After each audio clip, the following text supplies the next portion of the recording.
Assalamualaikum, Yosh Minna. Apa khabar semua? Harapnya semua dalam keadaan yang baik, sentiasa dimurahkan rezeki dan diberikan kejayaan di dunia dan di akhirat.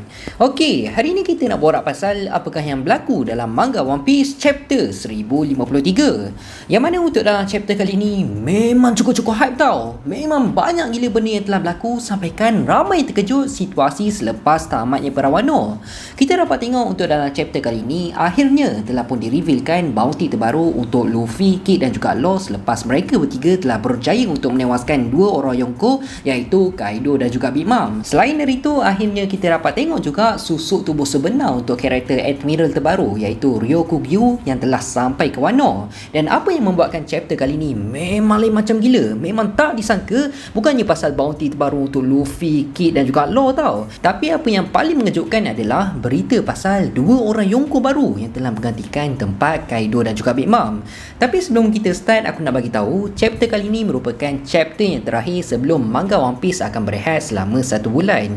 Yelah, Oda pun nak kena rehat juga kan, lepas dia dah pulun kau-kau kerah idea dia untuk Perang Wano ni. So inilah masanya untuk Oda rehat sekejap sebelum dia pulun lagi kau-kau untuk final saga nanti. Jadi aku pun dah tak sabar nak borak apakah yang berlaku untuk dalam chapter kali ini. Tanpa melengahkan masa, jom kita start sekarang.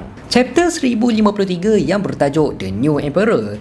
Dan chapter ni bermula dengan situasi dekat Marriage War, yang mana Goroshi sekarang ni memang tengah pening kepala gila nak handle situasi yang telah berlaku dekat Wano.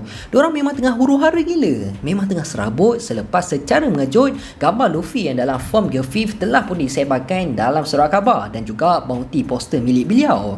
Padahal Goroshi tak bagi green light pun untuk diorang gunakan gambar tersebut sebagai gambar bounty terbaru milik Luffy. Dan kalau ikutkan, Goroshi ada bagi arahan juga untuk padamkan nama D dekat nama Monkey D. Luffy. Tapi malangnya diorang buat pekak je dan buat tak tahu apa yang telah disuruh oleh Goroshi. So tak lama lepas tu kita pun tahulah, tak lain dan tak bukan kepala yang buat semua kerja ni, yang buat PL macam ni, dan tentulah adalah Morgan si ayam Belanda.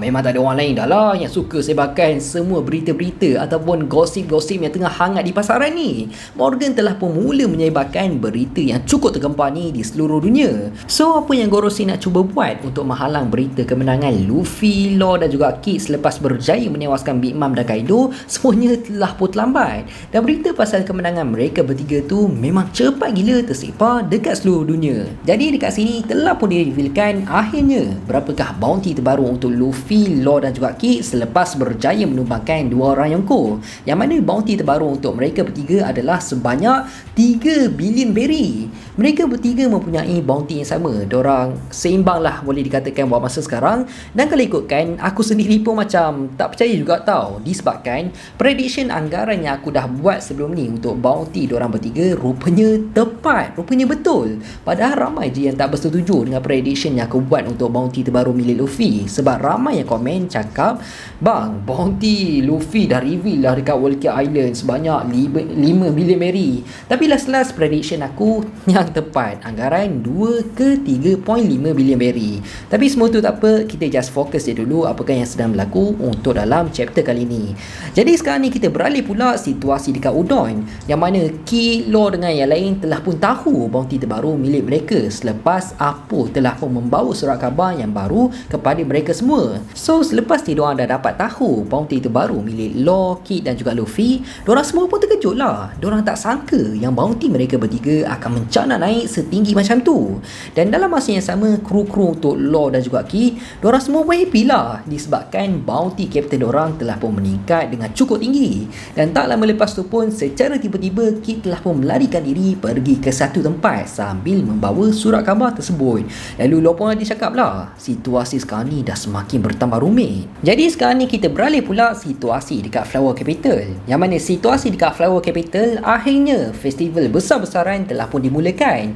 Dan apa yang paling menarik, semua yang ada dekat sana semuanya adalah percuma untuk hari tu. Memang makan besar lah dekat sana. Diorang memang celebrate kau-kau hari tu. Memang makan itulah, makan ini. Dan dalam masa yang sama kita dapat tengok Luffy, Chopper dengan Yamato, diorang bertiga memang enjoy gila lah makan macam-macam dekat festival tu. Malah apa yang lagi menarik, Hyori dan juga Brook menjadi tumpang utama dekat festival tu disebabkan diorang tengah buat konsert besar-besaran dekat Flower Capital. Alamak, konsert si Justin Bieber tu memang kena tapau teruk lah kalau si bro tu dah mula pegang mikrofon. Tak boleh nak cari makan lah artis-artis dalam Malaysia ke dekat luar negara ke kalau bro dah mula buka mulut dia. Memang tapau. So sekarang ni kita pergi pula situasi dekat basement istana, yang mana akhirnya untuk dalam chapter kali ni Nico Robin telah pun ditunjukkan yang sedang berada dekat basement istana.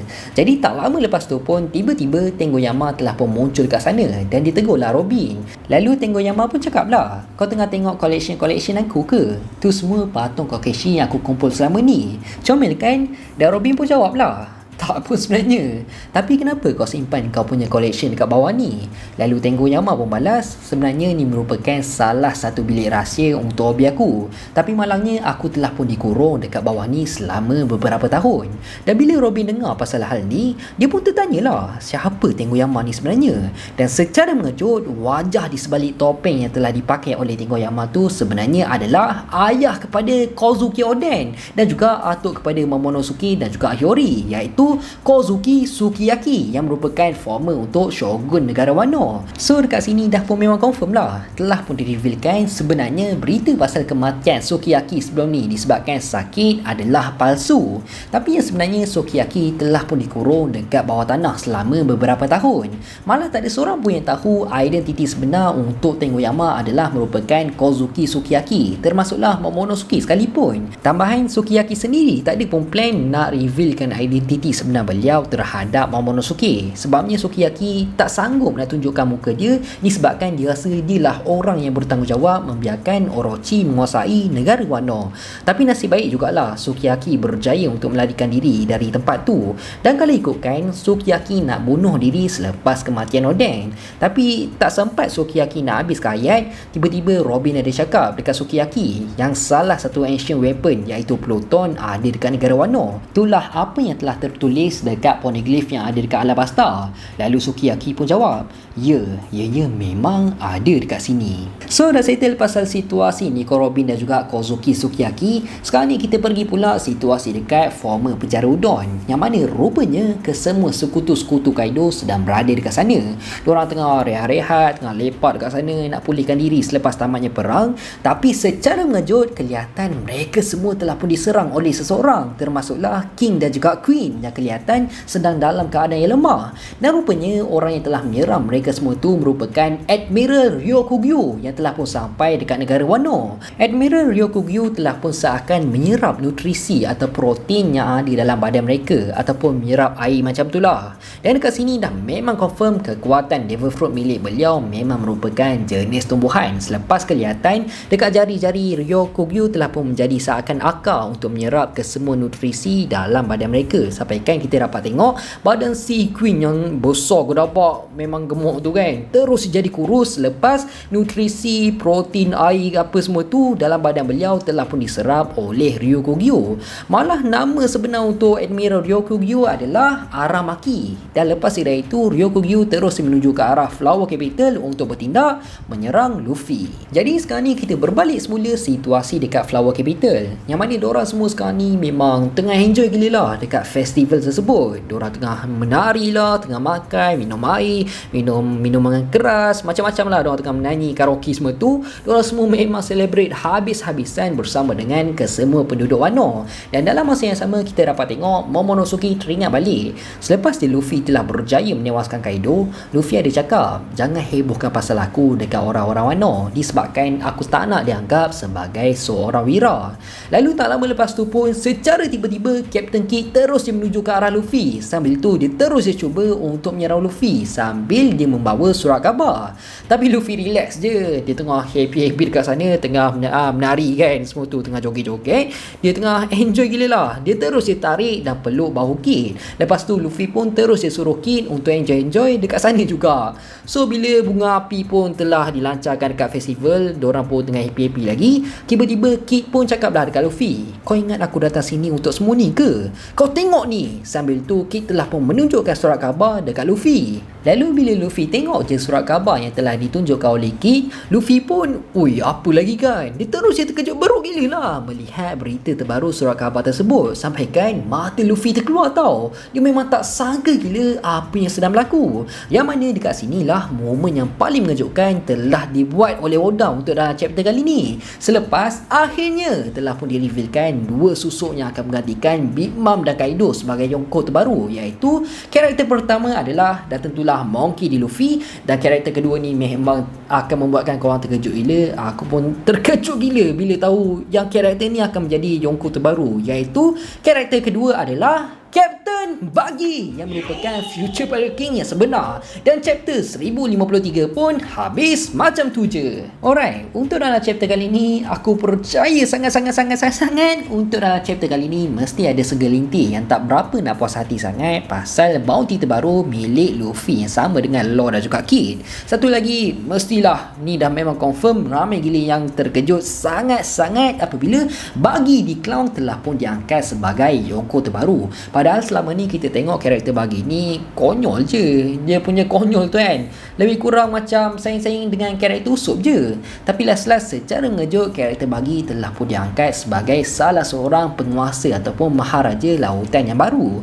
Tapi bagi aku kalau ikutkan tak pelik sangat pun, disebabkan walaupun karakter Buggy yang kita kenal ni dia bukanlah merupakan satu karakter yang kuat macam karakter Yonko-Yonko yang lain, tapi hakikatnya kita jangan lupa Buggy mempunyai pengaruh dan nama yang cukup besar untuk dalam dunia One Piece.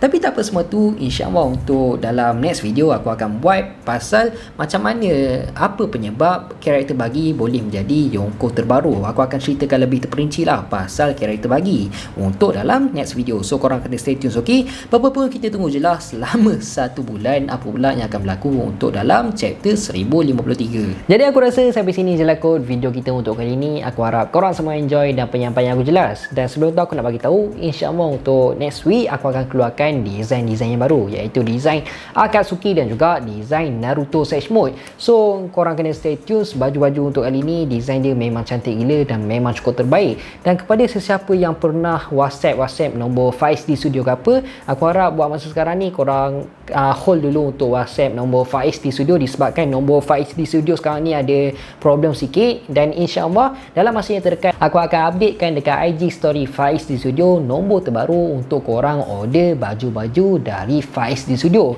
Desain kali ni memang tak akan mengecewakan korang lah. Aku jamin gila untuk baju Sage Mode memang terbaik gila. So korang kena stay tune dan jangan lepaskan peluang untuk dapatkan baju-baju anime keluaran dari Faiz di Studio. Teruskan support Faiz di Studio untuk mendapatkan 250,000 subscribers dalam tahun ni. Aku nak minta maaf sangat kalau aku ada buat salah, tersilap cakap, terkasar bahasa. Aku nak minta maaf sangat. Aku hanya manusia biasa, tak lari daripada kesilapan.